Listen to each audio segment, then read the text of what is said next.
Hari ini kita akan belajar dari Injil Matius pasal yang kelima tentang khotbah Kristus di bukit, ucapan bahagia. Matius 5 ayatnya yang ketiga. Ucapan bahagia ini sampai ayat yang ke-12, tapi kita akan belajar untuk satu ayat saja, yaitu ayat yang ketiga. Mulai dari ayat pertama sampai ayat yang ketiga. Ketika Yesus melihat orang banyak itu, naiklah ia ke atas bukit, dan setelah ia duduk, datanglah murid-muridnya berbicara kepadanya. Yesus pun mulai berbicara dan mengajar mereka. Katanya, berbahagialah orang yang miskin di hadapan Allah, karena merekalah yang punya kerajaan surga. Sekali lagi, berbahagialah orang yang miskin, karena merekalah yang punya kerajaan surga. Mengapa Tuhan berbicara kerajaan surga, tapi Tuhan juga berbicara tentang orang yang miskin di hadapan Allah? Apa hubungan antara orang miskin di hadapan Allah dan kerajaan surga? Kita perlu mengerti bahwa tidak ada hal yang lebih besar yang pernah diterima umat manusia selain daripada menerima kerajaan Allah. Kerajaan surga adalah hadiah yang paling besar yang pernah diterima oleh umat manusia. Karena sejak semula manusia dicipta untuk menerima kerajaan itu, tetapi manusia membuangnya dan memilih untuk keluar daripada kerajaan itu oleh dosa.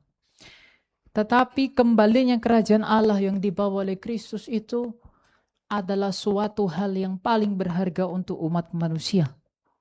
Kerajaan surga bukan hanya tentang indahnya surga, tapi kerajaan surga adalah tentang pengorbanan, penebusan, dan pemulihan serta penciptaan kembali di dalam Dia. Kerajaan surga bukan hanya berbicara salib, tapi kerajaan surga juga berbicara tentang apa yang dimaksudkan dan diselesaikan oleh salib Tuhan. Nah, kerajaan Allah itu diberikan kepada siapa? Tuhan mengatakan berbahagialah orang yang miskin di hadapan Allah, karena merekalah yang punya kerajaan surga. Orang yang miskin di hadapan Allah ini orang yang seperti apa? Dalam Matius 7, Tuhan berbicara tentang bahwa pada hari terakhir banyak orang yang bermukjizat dalam nama Tuhan. Banyak orang yang berseru-seru kepada Tuhan tapi tetap terbuang. Banyak orang yang bermukjizat, bernubuat dalam nama Yesus, tapi mereka sendiri tidak bisa masuk ke kerajaan surga. Banyak orang yang mengaku Yesus Tuhan tapi tetap ditolak. Banyak orang yang mengakui Yesus di hadapan manusia tapi tetap dibuang.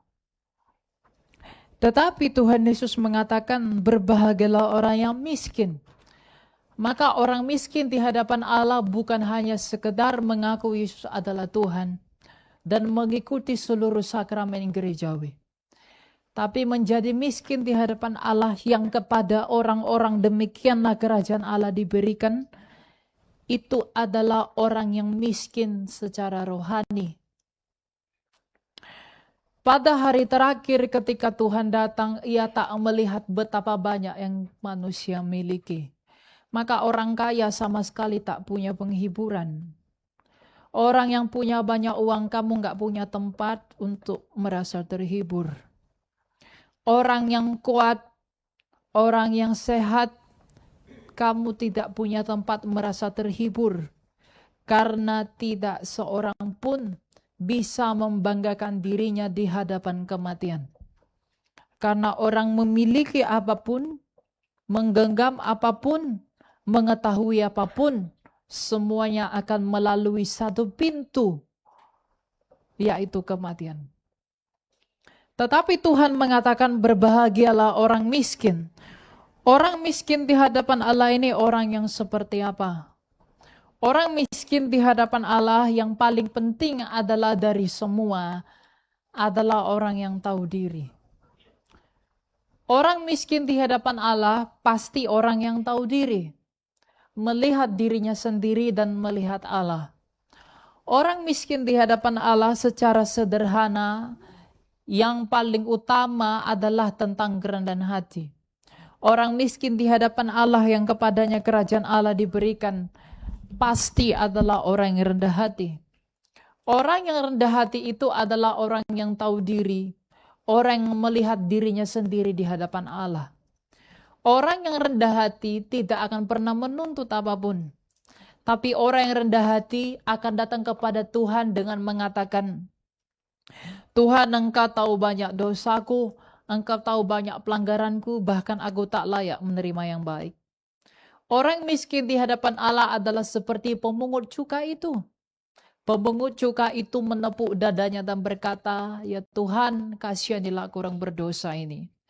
Ketika kamu percaya kepada Tuhan, tapi pada saat yang sama kamu masih datang dengan kebenaranmu, kamu merasa benar, kamu merasa baik, kamu merasa suci, maka kamu gak akan pernah masuk dalam kerajaan Allah. Orang yang masuk ke dalam kerajaan Allah adalah orang yang miskin di hadapan Allah. Orang yang merasa di dalam dirinya tidak ada yang bisa diandalkan selain oleh anugerah Allah. Jadi kita dalam beriman, jikalau kita beriman karena kita melihat diri kita mampu, jikalau kita beriman karena melihat diri kita bisa dan hebat, maka pada saat yang sama itu bukan iman, itu adalah kesombongan. Orang miskin di hadapan Allah tidak akan datang kepada Tuhan dengan penuh intrik dan penuh ambisi. Dia akan datang kepada Tuhan dengan berkata, jadilah kehendak-Mu ya Allah, karena Engkau yang tahu yang terbaik bagi jiwaku. Orang yang miskin di hadapan Allah tidak akan berusaha mengajari Tuhan. Dengan meminta ini, berkata ini, ini, itu, dan lain sebagainya. Tuhan berkata, apapun yang kamu minta dalam namaku, kamu telah menerimanya padamu. Itu bukan tentang kekayaan, bukan tentang uang, bukan tentang apapun, tapi itu tentang satu hal, yaitu iman. Imanlah yang menghantarkan manusia ke dalam pengharapan, dan imanlah yang membuat manusia itu bisa tetap hidup di dalam kasih. Orang yang miskin di hadapan Allah setiap hari akan merenungkan betapa banyaknya dosa dan pelanggarannya. Ia akan datang kepada Tuhan yang berkata, lihatlah Tuhan, aku tak mampu berbuat yang benar. Maka aku dalam mengikut Engkau tidak mengandalkan kebenaranku, tapi mengandalkan anugerah-Mu.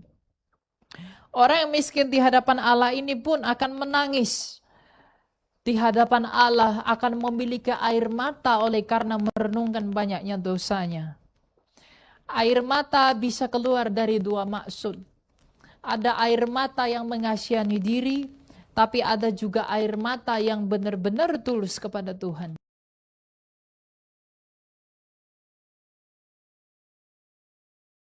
Di hadapan Tuhan. Orang miskin di hadapan Allah ini akan berusaha untuk melihat segala sesuatu yang terjadi dalam hidupnya adalah izinnya Tuhan untuk menyelamatkan manusia. Orang yang miskin di hadapan Allah yang akan masuk ke dalam kerajaan surga itu akan bersyukur dalam segala hal. Dia akan bersyukur dalam penghiburan tetapi tidak terlelap dalam penghiburan. Ia akan bersyukur dalam penderitaan tetapi tidak putus asa dalam rasa sakit. Melainkan ia akan menerima segala sesuatu sebagai keputusan Allah bagi keselamatan jiwanya. Yang mencobai manusia adalah keinginan-keinginan daging. Manusia ingin ini, ingin itu, dan ketika ia tidak memperolehnya, maka ia sendiri disakiti oleh semua dan seluruh keinginannya. Ia datang kepada Allah penuh dengan permintaan. Ia datang kepada Allah penuh dengan ambisi. Tapi ia lupa untuk menyerahkan dirinya kepada kehendak Allah yang lebih tahu apa yang baik bagi hidup manusia. Maka menjadi tahu diri itu penting. Menjadi tahu diri adalah mengakui bahwa kita nggak mengerti apa-apa atas hidup kita. Kita nggak tahu bahkan apa yang baik bagi diri kita. Kita bahkan nggak tahu apa yang penting untuk menyelamatkan kita. Tapi orang yang tahu diri akan mengatakan kepada Allah, Tuhan, Apapun yang kau kehendaki, aku percaya sebab rancanganmu adalah untuk menyelamatkanku. Jikalau engkau mengizinkan sukacita, jikalau engkau mengizinkan duka cita, semuanya itu baik-baik keselamatanku.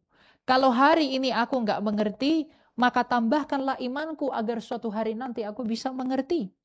Orang yang rendah hati akan meminta itu kepada Tuhan.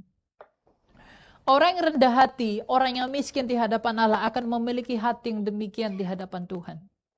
Dan orang yang rendah hati, orang yang miskin di hadapan Allah akan banyak menghabiskan waktunya untuk berdiam diri agar Roh Kudus menerangi jiwanya. Yohanes, Petrus, dan Yesaya sama-sama sepakat bahwa di dalam diam dan tenang ada kekuatan dan pertobatan. Jikalau kita terlalu sibuk, jikalau kita terlalu memikirkan dunia, jikalau kita suka dengan hal-hal duniawi ini, maka kita jadi bodoh. Ngapain kamu jadi Kristen hanya untuk kaya? Ngapain kamu jadi Kristen hanya untuk makmur? Ngapain kamu jadi Kristen hanya untuk memperoleh dunia ini? Kamu menjadi Kristen hanya untuk memperoleh segala sesuatu yang akan lenyap. Apa gunanya kamu mengikut dia? Bahkan mimbar pada hari ini berbicara tentang hal duniawi, menawarkan tentang hal duniawi. Orang yang berbicara duniawi di atas mimbar itu orang bodoh. Kenapa dia bodoh? Di dalam Tuhan yang kekal, dia berbicara tentang sesuatu yang akan lenyap. Untuk apa kamu mengikut Tuhan tetapi lenyap? Untuk apa kita mengikut Allah tapi kita memperhatikan fokus kepada hal-hal yang akan binasa? Orang yang rendah hati di hadapan Allah, yang kepadanya kerajaan Allah diberikan, akan lebih tertarik kepada hal-hal yang kekal. Sekarang tanyakan pada hati dan jiwamu, apa yang membuat kamu tertarik mengikut Tuhan? Apakah yang membuat kamu tertarik kepada dia karena dirinya sendiri, atau hal-hal yang sedang kamu bayangkan yang memang Tuhan tidak tawarkan? Kita ini lebih sakit daripada orang di luar gereja. Orang di luar gereja tidak mengerti kebenaran karena belum mendengarnya. Tetapi kita sudah mendengar kebenaran, tapi memanipulasinya untuk kepentingan dan ambisi kita pribadi di hadapan Allah. Oleh karena itu, miskin di hadapan Allah agar kerajaan surga ini diberikan kepada kita adalah orang yang setiap hari berusaha untuk memperbaiki dirinya dan mengkoreksi sikap hatinya di hadapan Tuhan. Kalau kita melihat Tuhan tetapi mencampurkannya dengan hal-hal duniawi ini beda. Tuhan ketika datang ke dunia ini dia tak menawarkan tahta. Dia tak menawarkan apa-apa yang menyenangkan dari dunia karena memang kerajaannya bukan dari dunia, Bapak Ibu. Kalau hari ini kita tertarik kepada Tuhan hanya karena hal-hal duniawi, kalau kita tertarik kepada Tuhan bukan karena pengorbanan, bukan karena keselamatan, dan bukan karena penyatuan dengan Dia pada hari terakhir, maka sia-sialah yang kamu punya. Untuk apa kamu meminta beras jikalau beras itu berhenti mengenyangkanmu pada hari pengadilan terakhir? Untuk apa meminta uang jika uang itu pada hari terakhir tak mampu menyelamatkanmu dan terbakar oleh api? Untuk apa kamu meminta sesuatu yang besar di dunia, jikalau dunia itu sendiri akan lenyap dengan segala sesuatu yang ada di dalamnya? Inilah yang membuat ternyata banyak orang Kristen pun yang kata Tuhan, kamu di dalam gembala, di dalam kawanan pun belum tentu bisa melihat gembalamu. Orang yang sungguh-sungguh mengikut Tuhan, itu akan dengan rela menerima semua keputusan Tuhan. Orang yang sungguh-sungguh mengikut Tuhan itu akan dengan rela menerima semua kehendak Allah. Karena apa? Dia tidak hidup lagi bagi dirinya, tapi dia hidup bagi kehendak Allah. Dia tidak hidup lagi bagi keinginan dan seluruh nafsu duniawinya, tapi dia hidup bagi apa yang Tuhan mau kerjakan dalam hidupnya. Kadang orang Kristen membandingkan diri kan. Saya diberkati karena saya punya ini. Kamu mungkin doamu kurang, persembahanmu kurang. Maka kamu enggak kayak saya. Orang ngomong begitu lebih jahat dari iblis. Kenapa? Udah sombong dan menyalahgunakan firman Tuhan. Kristus ketika datang ke dunia ini tak membawa apa-apa. Jangan kamu mengukur penyertaan Tuhan dari apa yang ada di dunia ini. Para rasul dan para muridnya Tuhan gak punya apa-apa. Tapi mereka yang paling dikasih. Jadi jangan mengukur iman kepada Tuhan tergantung berapa banyak yang kamu pegang. Ingat ya, makin banyak kamu punya, semakin banyak kamu dituntut di hari terakhir. Jangan pernah memandang rendah sesamamu yang gak punya apa-apa. Dan yang gak punya apa-apa, kamu jangan pernah berkecil hati. Atau bahkan menaruh rasa iri kepada saudaramu. Orang miskin di hadapan Tuhan tidak akan terpengaruh oleh status duniawi. Dia akan fokus mencari Allah. Sebagaimana para rasul. Petrus memiliki atau tidak. Paulus menggenggam atau tidak. Sampai mati mereka disiram oleh darah mereka sendiri. Oleh imannya kepada Tuhan. Apa yang membuat mereka seperti itu? Kerendahan hati mereka yang mampu membuat mereka melihat bahwa Tuhan mereka telah bangkit dari kematian. Kematian yang paling ditakuti manusia telah ditaklukkan oleh Tuhan yang mereka layani. Maka mereka nggak takut apapun lagi oleh karena Tuhan. Yang paling ditakuti manusia di bumi ini apa sih? Kematian. Yang paling dicari manusia itu ya hidup. Orang mau cari uang, cari kekayaan, sekolah tinggi, rumah sakit mahal, pengobatan ini itu semua segala macam treatment ini itu demi memperlama hidup manusia. Karena manusia apapun iman dan kepercayaannya pasti merindukan hidup. Tetapi apakah hidup itu bisa bertahan? Tidak. Lihatlah di luar dia, di luar Yesus Kristus, semua orang yang kaya, semua orang yang pinter, semua orang yang kuat, semua orang yang berkuasa telah ditelan oleh maut. Artinya apapun yang manusia miliki itu nggak bisa menghindarimu dari kematian. Karena sampai hari ini semua orang besar di dunia masih mati. Tetapi Yesus Kristus 2000 tahun lalu telah memberi penghiburan dan harapan bagi umat manusia. Dia telah menaklukkan penginjak kematian itu dengan bangkit pada hari ketiga. Ketika dia bangkit pada hari ketiga, dia membuktikan bahwa kematian tak mampu menahan dia. Inilah yang dilihat para rasul di dalam dia. Makanya para rasul enggak takut apa-apa dalam mengikut dia. Para rasul enggak takut miskin, enggak takut menderita, enggak takut mati. Mereka tidak menyayangkan nyawanya sendiri karena mereka melihat Tuhan yang mereka layani telah hidup dari mati. Itulah yang membuat mereka kuat. Itulah yang membuat mereka mau melayani Tuhan. Nah sekarang jikalau kamu masih takut pada hal-hal itu, kamu belum menemukan Yesus dalam hidupmu. Karena Rasul Yohanes mengatakan, di dalam kasih tidak ada ketakutan. Kalau kamu masih takut dalam mengikut Tuhan, takut mati, takut miskin, takut menderita, kamu belum mengenal Tuhanmu sendiri. Sekalipun kamu tiap hari di gereja. Karena pengenalan bukan status lahiriah. Pengenalan adalah kedalaman batinia di hadapan Allah. Pengalaman batin yang dimiliki para rasul itulah yang membuat mereka bertahan sampai akhir. Kejarlah itu. Makanya Tuhan mengatakan carilah dahulu kerajaan Allah. Kerajaan Allah itu ya Yesus itu sendiri. Jangan campurkan Tuhan dengan kepentingan duniawimu. Jangan bawa-bawa Tuhan pelayanan untuk kepentingan duniawimu. Kamu sendiri nanti akan terbuang. Jangan. Kalau kita mau duniawi sekalian duniawi. Jangan gunakan nama Tuhan untuk itu. Tuhan tidak datang untuk itu. Jikalau datang Tuhan datang memang untuk itu, maka dia datang di atas kursi kaisar. Dia duduk di atas pembaringannya Firaun. Dia hidup di dalam bait Allah setiap hari. Tapi nyatanya tidak. Dia yang duduk di atas para kerubim, telah datang ke dunia menjadi sama dengan kita berbaring di tempat hinanya kandang domba. Artinya apa? Dari situ kita belajar bahwa memang dunia ini bukan tujuan. Dunia ini adalah tempat pengembaraan kita. Ubahlah pikiranmu dalam mengikut Tuhan. Jangan kamu berpikir dunia ini adalah tujuanmu. No. Tuhan telah berkata dunia ini akan lenyap. Masa Tuhan membawa kita untuk dilenyapkan?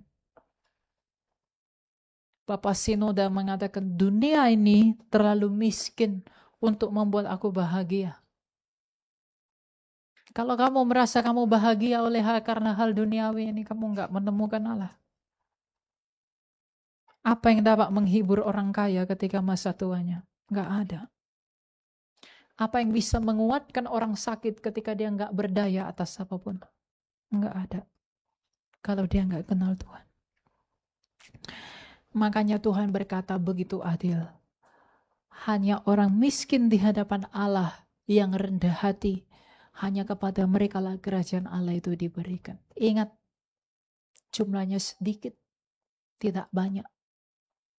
Yang tahan uji. Banyak dari kita nggak mau menerima hal ini kan? Saya nggak setuju denganmu, nggak apa-apa. Saya tahu kok. Ada yang tidak setuju, ada yang setuju. Tapi kalau kamu merendahkan dirimu dan melihat kembali kepada penderitaan dan rasa sakit Tuhanmu, siapakah kamu untuk tidak setuju pada hal itu? Kamu dan saya adalah hamba, dan Yesus adalah Tuhan. Jikalau Tuhanmu telah ditanggungkan semua yang buruk, siapakah kita yang adalah hamba tidak merasakan demikian? Bukankah hamba tidak pernah lebih tinggi daripada Tuhan? Tapi ya ego, nafsu dalam diri kita membuat kita sulit menerima ini. Masa begitu? Kok begitu? Kok enggak enak didengar? Karena kita rusak. Kita tidak layak menerima menjadi wadah yang baik. Kita sibuk meminta yang besar, tapi tidak sibuk memperbaiki diri menjadi wadah dan dilayakkan menerima yang benar. Maka semuanya salah. Semuanya sesat. Kita berpikir ada yang baik bagi kita, tapi ternyata enggak begitu. Lalu kita marah-marah kepada Tuhan. Lalu kita protes, lalu kita pahit sama gereja. Kita marah sama orang lain hanya karena keinginan yang kita anggap benar tidak terjadi demikian. Padahal memang itu enggak pernah benar. Itu hanya benar menurut dosa dan perhitungan dosa-dosa kita. Tapi itulah manusia. Barang siapa yang miskin di hadapan Allah ini akan mengkoreksi dirinya. Oh ya, ternyata aku seperti itu ya. Ternyata aku enggak murni. Ternyata apa yang membuat aku enggak setuju? Apa yang membuat aku keberatan? Apa yang membuat aku enggak mau mendengarkan ini? Apa yang membuat aku keberatan mendengarkan Elia ini? Saya enggak minta Anda dengarin saya, tapi apa yang saya sampaikan. Apa yang membuat saya keberatan? Ada sesuatu yang mengganjal dalam hati. Karena hati masih melekat pada hal-hal yang ditentang oleh firman. Makanya Yesus Kristus berkata apa? Jangan melekat pada apapun. Firman Tuhan mengatakan jangan terlena dengan dunia ini. Apalagi anak muda, kamu jangan terlena, tergoda, tertarik, bahkan lebih dalam dengan hal-hal yang ada di dunia ini. Seolah-olah dunia ini adalah jawaban dan akhir dari segala sesuatu. Terlalu bodoh mengikut Tuhan hanya untuk hal-hal seperti itu. Kalau memang demikian sejak semula, maka Tuhan gak perlu meninggalkan bumi ini naik ke surga, bukan? Mengapa Kristus membawa tubuh kemuliaannya kepada surga? Karena dia mau melayakkan tempat yang lebih baik kepada kemanusiaan untuk bisa di sana. Jadi kalau kita berpikir bahwa di dunia ini adalah akhir dari segalanya, salah. Memang kita harus bekerja, kita harus cari uang, kita harus berusaha di dunia ini. Tapi kamu jangan cinta akan dia. Jangan melekat akan dia. Dan jangan demi dia kamu halalkan segala cara.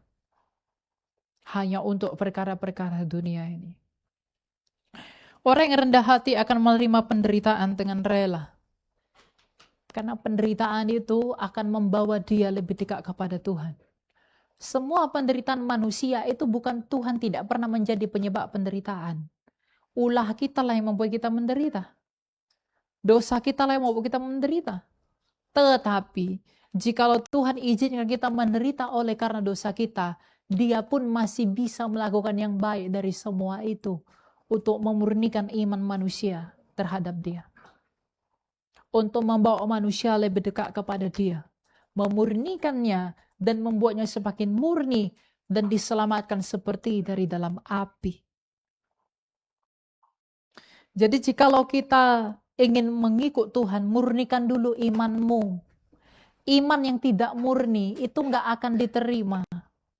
Iman yang murnilah yang melahirkan pengharapan yang sejati. Jikalau iman tidak murni, itu berarti lahir dari kasih yang palsu. Iman, pengharapan, dan kasih yang terbesar di antaranya adalah kasih. Jikalau kasih itu palsu, maka imannya menjadi tidak murni. Dan iman yang tidak murni ini akan membawa kita kepada pengharapan yang sia-sia. Tetapi kalau kasihnya tulus, menerima segala sesuatu dalam keputusan Tuhan, itu yang akan melahirkan iman yang murni, dan iman yang murni itulah yang akan meneguhkan kita dalam pengharapan akan hidup yang akan datang. Roh Kudus di dalam kemurahan dan kebaikannya, Dia sendirilah yang akan memampukan umat manusia untuk tetap bertahan dalam penghiburan atas apapun masalah hidup manusia. Maka jangan pernah berputus asa dalam dunia ini, tapi jangan juga terlalu sombong dalam penghiburan manusia. Hidup ini hidup di dalam Kristus saja. Gak perlu kamu terikat dengan apapun. Gak perlu kamu berharap untuk hal-hal yang spektakuler. Orang yang suka mencari tanda itu orang sombong. Karena dia butuh tanda dari langit hanya untuk percaya kepada Tuhan. Tuhan, kalau memang Engkau ada, kalau memang Engkau baik, maka lakukanlah ini, berikanlah ini, berikanlah ini. Wah, kamu siapa?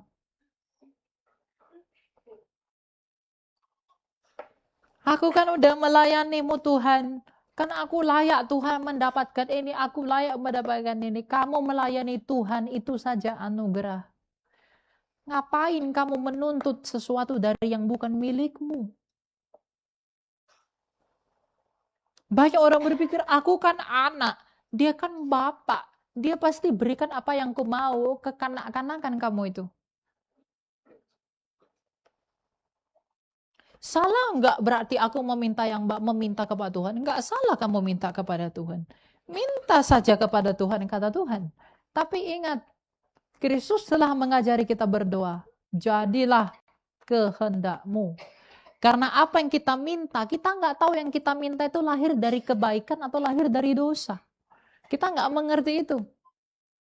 Oleh karena itu kita perlu meminta tuntunan dan pertolongan dari Roh Allah untuk membuat kita mengerti tentang semua dan segala sesuatu itu. Yang paling penting dalam hidup ini bukan apa yang tambah dan apa yang kurang dalam hidup manusia, tetapi tentang bagaimana kita memahami segala sesuatu dan memahami kehendak Allah dalam semuanya. Ketika kita bisa memahami apa kehendak Allah dalam sukacita, kita bisa memahami apa kehendak Allah dalam duka cita, itulah yang paling penting untuk membangkitkan iman kita untuk tetap setia kepada Dia. Bukan tentang apa yang tambah, bukan tentang apa yang kurang. Untuk apa kamu memiliki segala sesuatu tapi kamu kehilangan nyawa dan kehilangan kemurnianmu? Untuk apa kita menggenggam segala sesuatu jikalau pada akhirnya semuanya itu nggak mampu menolong umat manusia? Pikirkan itu Bapak Ibu. Karena banyak orang sudah tua pun nggak ngerti beginian. Ya, saya ketemu banyak yang udah tua-tua, duniawi sekali. Udah mau mati, tapi masih duniawi. Lah ya, semua kita udah mau mati kan? Ngapain masih berpikir tentang hal-hal kamu mau berapa lama di dunia ini? 100 tahun? Nggak ada yang lebih indah, nggak ada yang lebih besar dari keselamatan itu. Nggak ada. Saya kasihan lihat orang yang udah tua, tapi masih duniawi sekali. Kenapa? Kenapa begitu? Saya juga nggak ngerti. Udah tua, harusnya mempersiapkan kemurnian, menyambut kedatangan Tuhan. Bukan Tuhan yang datang ke bumi, dia yang datang ke Tuhan. Menyambut itu, mempersiapkan sesuatu, adonan yang kudus, untuk dia bisa datang kepada Tuhan. Melepaskan semua keterikatan terhadap Allah. Jangan biasakan seperti itu. Yang masih terikat dengan duniawi, ketika mati sulit naik ke sana. Kamu akan memandang ke bawah terus seperti istri Lot memandang kan? Jadi batu dia di tengah jalan. Orang yang mati dalam keadaan masih melekat dengan seluruh dunia ini, susah kamu naik ke atas. Efesus 6 kata Paulus bahwa penghulu di udara ini menjadi lawanmu. Dia akan menuntut kita akan segala sesuatu. Makanya dikatakan dalam doa para rasul. Apa doanya? Jangan anugerahkan kami kematian yang tiba-tiba. Agar kita mempersiapkan waktu. Mempersiapkan diri. Untuk apa? Menyucikan hati. Dan memurnikan jiwa. Kita mempersiapkan sesuatu yang layak. Yang kiranya dilayakkan oleh anugerah. Untuk bisa bertemu dengan Dia yang kudus dan yang mulia itu. Tuhan itu terlalu baik. Ingat Bapak Ibu, Tuhan itu tidak punya kewajiban untuk menolong manusia. Karena kita, apa yang kita tabur itu yang kita tuai. Tapi kalau Tuhan sampai menolongmu untuk bertahan dalam rasa sakit, itu sudah berkat yang besar. Tapi banyak manusia nggak tahu diri, apalagi orang Kristen. Maunya begini, maunya begini, maunya begini. Dia nggak melihat penyertaan Tuhan dalam penderitaannya. Dia tidak lihat penyertaan Tuhan dalam pencobaannya. Dia tidak melihat penyertaan Tuhan dalam rasa sakitnya. Dia tidak melihat penyertaan Tuhan dalam segala yang sulit yang dia lalui. Matanya buta karena terlalu duniawi. Dia melihat Tuhan itu seperti melihat dukun, melihat cenayang. Tuhan itu lebih tertarik membawa imanmu daripada memberikanmu rasa aman yang palsu. Tuhan itu lebih tertarik menumbuhkan imanmu. Makanya kenapa orang benar di dalam Alkitab itu pertolongan Tuhan terasa lama. Karena Tuhan lebih tertarik menumbuhkan iman dia dalam prosesnya. Abraham menunggu berapa lama? Yusuf berapa lama? Elia berapa lama? Berapa lama para nabi mengalami penderitaan sebelum pada akhirnya mereka memperoleh penghiburan? Ayub berapa lama? Karena Tuhan lebih tertarik membuat iman mereka menjadi kaya daripada mereka terlihat baik-baik aja di dunia ini. Jadi Tuhan itu membuat manusia dekat kepadanya dengan banyak cara. Bahkan melalui rasa sakit, bahkan melalui pergumulan, melalui pencobaan, melalui ujian, melalui masalah. Kalau masalahmu membuatmu lebih dekat kepada Tuhan, bukankah itu seharusnya berkat bagi manusia?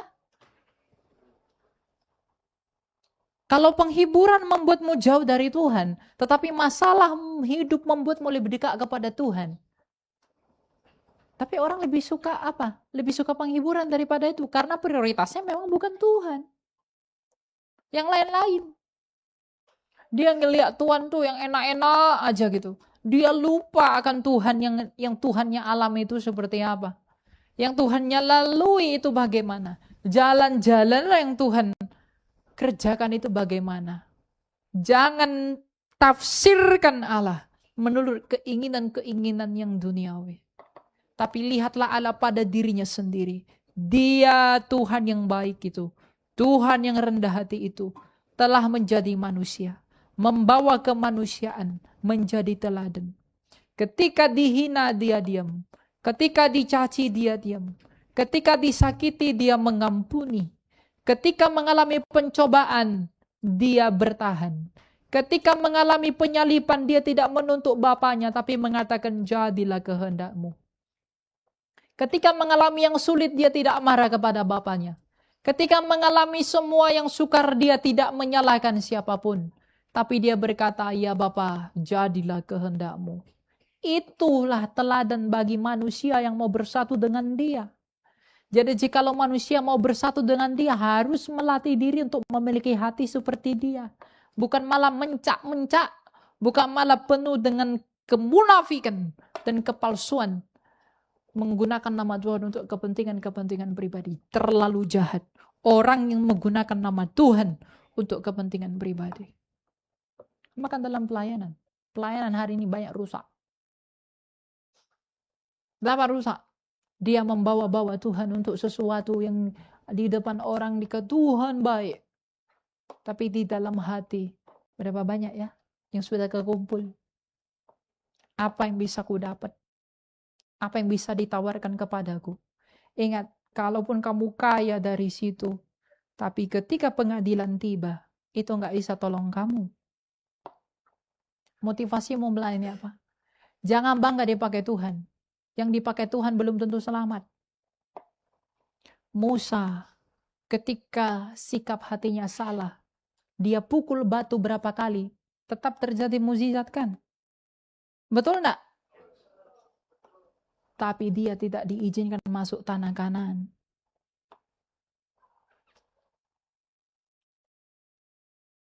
Coba lihat Musa. Jadi kamu jangan bangga bermukjizat. Kamu jangan bangga melayani Tuhan. Kalau sikap hatimu salah, menyalahgunakan nama Tuhan untuk kepentinganmu, sikap hatimu salah, kita nggak akan bisa melihat tanah Kanaan itu. Seperti Musa. Makanya itulah mengapa di Matius 7 dikatakan, bukan setiap orang yang berseru dan bermukjizat. Orang bermukjizat, mukjizatnya terjadi oleh karena nama Yesus. Tapi orang yang bermukjizat itu hatinya bisa salah. Bisa demi kemuliaannya, bisa demi kebanggaannya, dianggap rasul, dianggap raja, dihormati, lain ini itu dan macam-macam. Bisa begitu. Mujizat tetap terjadi meskipun yang melakukan mujizat hatinya salah. Kenapa? Karena mujizat terjadi bukan tergantung orang itu, tapi mujizat terjadi oleh karena di dalam nama siapa itu terjadi. Coba lihat Musa itu. Siapa yang lebih besar dari Musa di Perjanjian Lama? Tidak ada.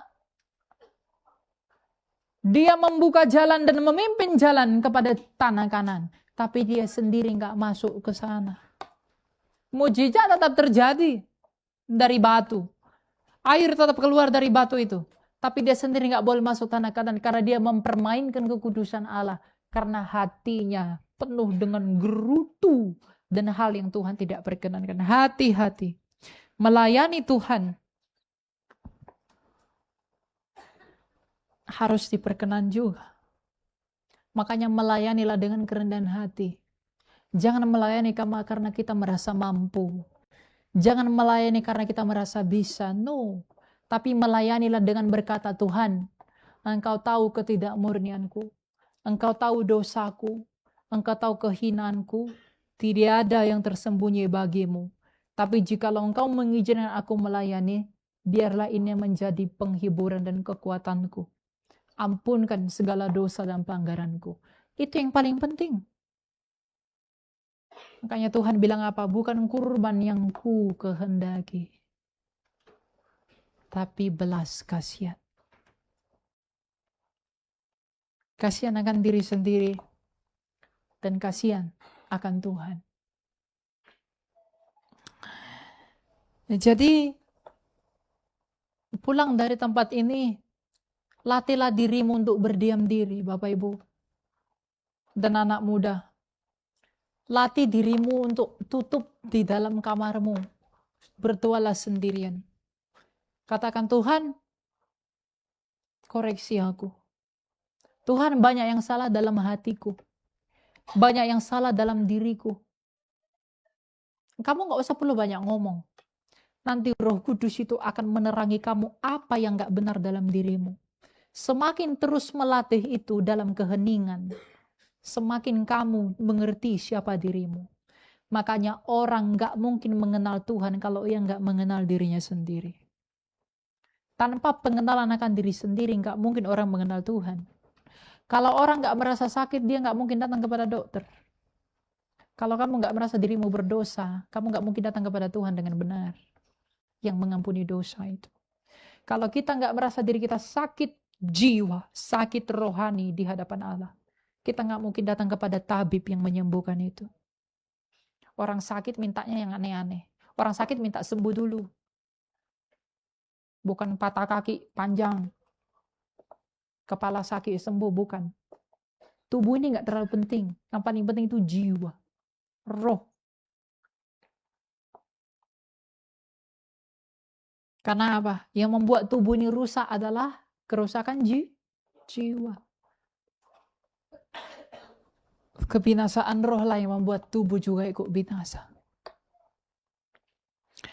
Oleh karena itu latih diri untuk berdiam diri, Bapak Ibu.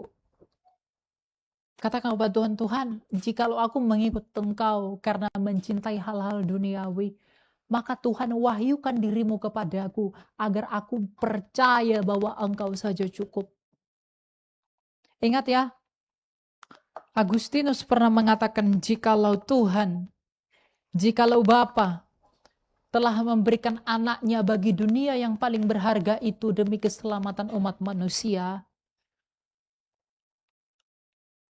maka dia nggak mungkin nggak memberikan apa yang di dunia ini jikalau itu menyelamatkan manusia. Jikalau kekayaan, jikalau jabatan, jikalau nama yang besar, jikalau posisi yang besar, itu baik untuk keselamatan jiwamu. Tanpa kamu minta pun Tuhan akan berikan itu. Kenapa? Anaknya saja diberikan, apalagi sampah-sampah yang ada di dunia ini. Yang kekal telah diberikan bagi dunia hanya untuk menyelamatkan kita yang hina. Apalagi yang akan lenyap, dia pasti berikan tanpa kamu minta kalau itu baik untuk keselamatanmu. Jadi jangan khawatir ikut Tuhan, nanti aku ikut Tuhan aku nggak begini, ikut Tuhan nggak begini, jangan. Itu pikiran dosa itu. Mengikut Tuhan itu harus motivasi benar. Kamu ragu dia mampu menolongmu, kamu ragu dia mampu memberkatimu, karena apa yang kamu cari itu dulu bukan Tuhan. Maka kamu penuh prasangka, penuh dugaan kepada Tuhan. Meragukan Tuhan itu pun dosa loh. Tidak ada yang tak bisa disediakan oleh Allah. Tapi jikalau Allah belum dan tidak menyediakan, karena itu memang tidak baik untuk keselamatan kita. Tapi dosa-dosa kita membuat kita nggak bisa mengerti ini. Dosa, nafsu, keinginan, ambisi membuat kita buta akan hal-hal ini. Makanya kita datang kepada Tuhan sesuai mood, sesuai keinginan kita. Kalau dibanyak beri, haleluya, puji Tuhan. Kalau tidak ada yang dipunya, nggak mau datang ke gereja. Bodoh sekali manusia. Atau lagi susah-susahnya datang kepada Tuhan. Tapi kalau udah dipulihkan, nggak ingat Tuhan. Kebalik-balik. Itulah penyakit manusia. Karena dia melihat Tuhan membawa kepentingan dirinya sendiri. Bukan mencintai Tuhan itu sendiri. Tapi mencintai apa yang mungkin. Apa yang bisa Tuhan lakukan dari dirinya sendiri menurut anggapan-anggapan kita. Itulah kita manusia yang rusak. Nah, makanya Tuhan bilang bertobatlah dari hal-hal ini. Bapak Ibu, Anda pikir orang buta, orang tuli, orang lumpuh dalam Injil itu siapa? Itu kita semua. Orang buta di dalam Injil itu gambaran kita semua. Orang buta itu nggak bisa melihat. Kita pun nggak bisa melihat Tuhan dalam kebenarannya. Yang kita lihat itu hanya duniawi ini. Kita nggak bisa melihat betapa lebih pentingnya Yesus Kristus itu daripada segala sesuatu. Karena dunia, hati, motivasi, ambisi membuat hati kita nggak bisa melihat bahwa Yesus Kristus itu yang paling penting daripada segala sesuatu. Kita dibutakan oleh kepicikan dan kelicikan kita sendiri. Kita mewarisi kelicikan nenek moyang kita, Adam. Adam ketika jatuh dalam dosa, apakah dia koreksi diri? Tidak. Dia berusaha sembunyikan dirinya, dia petik daun pohon ara tutupi dosanya. Tuhan terima nggak daun pohon ara itu? Tidak. Kita mewarisi itu. Anak nggak jauh dari bapaknya. Tetapi Adam yang kedua, Yesus Kristus telah datang di dalam dia. Maka sekarang kita mau ikut Adam pertama atau Adam kedua? Makanya Yesus Kristus mengatakan, jikalau kamu tidak dilahirkan kembali dari air dan roh, maka kita akan sama seperti Adam, akan mati. Tapi jikalau kita dilahirkan kembali dari Yesus Kristus Adam kedua, maka kita akan hidup sebagaimana dia hidup. Pikirkanlah hal-hal yang lebih penting, hal-hal yang di atas daripada hal-hal yang di bawah, karena itulah yang menyelamatkan jiwa manusia. Kita berdoa bahwa supaya Tuhan mengingat kita dalam kerajaan-Nya dan Dia menyertai kita senantiasa sampai kepada akhir zaman. Dan ingat, sekali lagi, latihlah diri, kuasailah diri, jiwa, dan hati untuk rendah hati, untuk rela, dan untuk bersedia menyerahkan segala sesuatu dalam kehendak Allah. Itu yang lebih penting daripada segala sesuatu. Dengan sikap hati seperti itu, kamu menyembah Allah dalam hidupmu. Menyembah Allah bukan nyanyi-nyanyi. Bukan. Menyembah Allah itu hidup. Ya. Ada orang mulutnya sembah-sembah Tuhan, tapi hatinya yang dipikirkan apa? Duniawi. Makanya dikatakan, beribadalah, persembahkanlah hidupmu. Ibadah yang sejati adalah hidup manusia. Hidup yang menyerahkan dirinya kepada kehendak Allah. Dengan berkata, Tuhan jadilah kehendak-Mu. Latihlah diri untuk itu. Agar kita tidak binasa. Kebinasaan dimulai ketika mengandalkan diri sendiri. Seperti Adam telah melakukannya. Jangan ulangi itu. Karena Kristus telah datang dan telah hidup. Kemuliaan bagi Allah selamanya.